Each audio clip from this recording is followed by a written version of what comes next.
Hi, everyone. My name is Samantha Hom. I work in the Medicaid office on the Doula Services benefit, and I'm joined by my colleague Heather.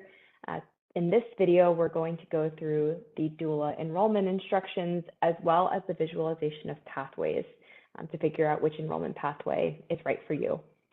So we are looking at the eMedNI page for doula enrollment, and we're going to scroll down until we see this drop-down menu, requirements and additional forms. And here we see our instructional forms. So we're going to look at these two forms here today. And let's start with the visualization of enrollment pathways.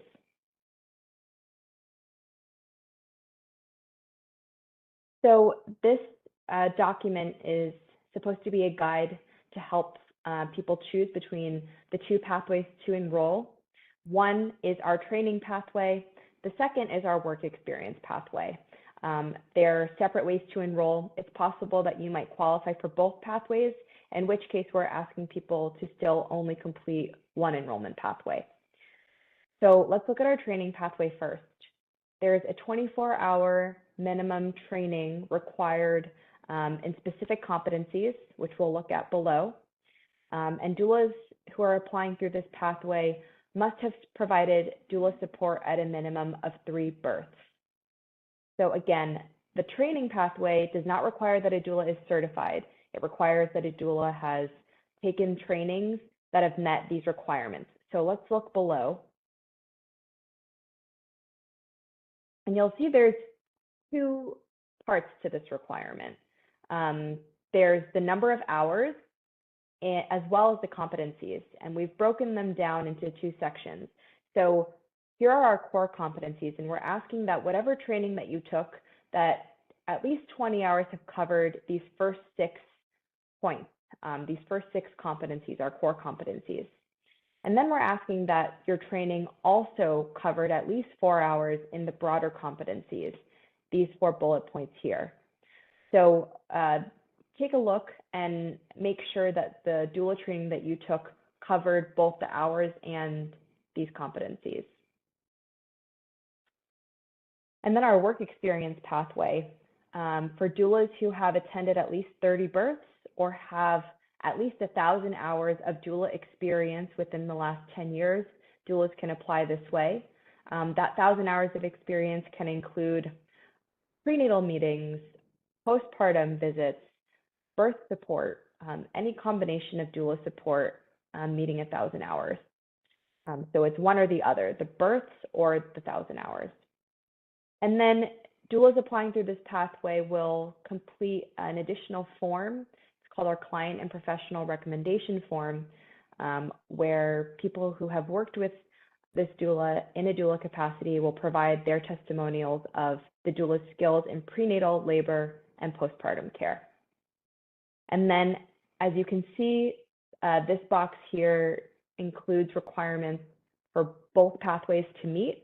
And this information we're going to go more in depth into in the instructions form next. And then the revalidation requirements, which will happen every 5 years for doulas. And we'll have more information about revalidation separately. So this is a great form to start with if you're just trying to figure out which pathway you're enrolling with. And then the doula enrollment instructions form will be a really helpful guide for everyone to make sure that you've met all of the requirements to enroll. And I will pass it off to Heather here to go through this document. Hi, folks. My name is Heather Ingram, and I work alongside Samantha in the Medicaid office on the doula benefit. So to orient you to this form, every doula-specific enrollment form has a title at the top, and then in parentheses, this reminder of what you're enrolling for. So the perinatal doula services provider. And then we've made these forms uniform to make them easier to use. So every single doula specific form has these general enrollment form instructions on them. And there are 2 important pieces of this. One is that applicants are required to use the Department of Health enrollment forms. These are the forms on the eMedNI page. And then the second is that while the forms can be completed electronically, and we encourage you to do that, initials and signatures cannot be signed electronically. So those must actually be in ink. So what we encourage doulas to do is to complete their forms electronically if they can, then print them off and sign an initial in ink. On the forms, if you see a blue box, generally that means you can fill it out electronically, but if you don't see a box, then that's a reminder that it needs to be done in ink. If you don't do this, the application will not be accepted, and so it will take longer to process the application because you'll need to resubmit. If we scroll down on this form, this is more information about the requirements for every single Medicaid provider. So everyone needs an NPI, a National Provider Identification Number. We've included the web link here for doulas to be able to access this directly. Our office does not administer NPIs, so any questions or problems will need to be addressed on this website, and there is contact information there.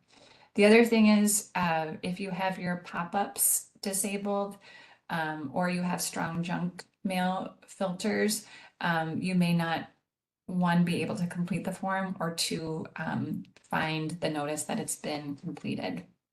So address those before you fill out this form.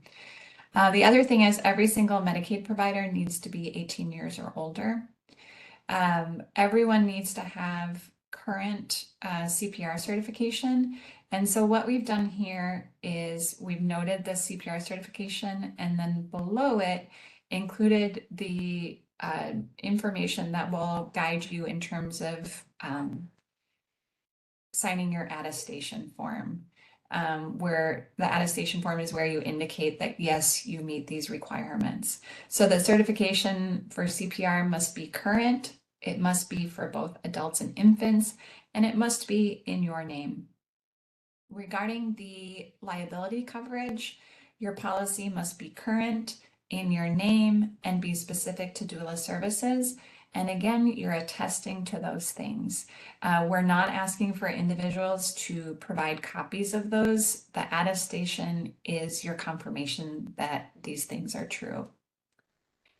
The only piece of the provider application that can be completed electronically is the doula directory form. And so here's the link to do that. We have a separate video on how to complete this form, and so you can look to that for more information. The next piece is HIPAA, so the Health Insurance Portability and Accountability Act. So again, we've included this bullet with more information about this. It's important that all doula applicants know that as Medicaid providers, they're required to be familiar with HIPAA and also comply with HIPAA. And what we've done is we've included a link in eMedNI to find more information about HIPAA. This information on the website, some of it's quite technical, so we encourage you to find the information that's relevant to you and is also consumer friendly, which is on there. The next piece is you have to qualify under one of the pathways. And then the last piece is you have to complete the required forms and provide the required information. So we've created this checklist, which we'll move to and walk you through that. This form itself is a reference form. It's not to be submitted. It's to be used as a guide for you to be able to track what's required of you. So print this off, use it electronically, mark it up so that you can track your own progress and then feel confident that when you mail your application, you've done it correctly. So again, we've got this title at the top. This is the checklist. And then this first box is the forms that are required for every single doula applicant with both pathways. So what we've done is For numbers 1 through 4, we've noted that these forms need to be completed and then printed. And then we've included the names of the forms and then the form numbers. Okay, so those are things to pay attention to. Under number 2, the electronic funds transfer form, there's another video on this one. And we want to bring your attention that on that form, it instructs the completer of the form to mail that form separately. We want you to please disregard that and mail this with your application. Okay, so do not mail it separately to a separate address. Okay. Number 5 on this is the doula directory form. This is the only part of the provider enrollment process that can be completed fully electronically at this time. Okay. Then these 2 boxes below are divided up based on the pathway. So the training pathway and the work experience pathway. So if you are applying via the training pathway, you need to print a copy of your doula training certificate, not the original, and include that with your application. If you don't have a copy of that doula training certificate, then the doula organization that provided the training can provide a signed and dated letter on their letterhead stating that you completed the doula training, and that can be substituted for the certificate. That needs to be mailed alongside the application. Now, if you're applying via the work experience pathway, you need to have completed 3 doula client and or professional recommendation forms. So these forms need to be completed by 3 different individuals, and the breakdown of that can be based on what works for you. So let's say you want to ask for 3 client recommendations. 3 client recommendations is fine, or 3 professional recommendations. That's fine, or any combination. The only piece that's not allowed is 3 different recommendations from the same person. Okay, and then we have a separate video on these forms to walk you through completing that correctly. Now, we've got this other note on this form that all of these forms need to be printed, as we've emphasized, and then they also need to be mailed together at the same time. And they need to be mailed to the address on the eMeni page. So we're going to go back to the website and show you where those things, where the addresses are. So at the very bottom of the website, this tab is usually closed. So here you can see the choices of mailing it standard or expedited. And then again, this reminder under number 1 that we ask that all applicants keep a copy of all the documents they submitted for their records. Now, last couple of things. If you have questions, how do you get more information? So if you have questions about doula specific forms, this is the email address to contact. If you have questions about the general eMeni forms, you can contact the eMeni call center or click there to send an email. Now, let's say you've submitted your application and you want to know, is it being processed? Here is the pending provider listing that's updated regularly. And then here is the list of enrolled providers that you can also check. Okay, so we've covered everything here, and we appreciate your time and hope that you decide to submit your application. Thank you.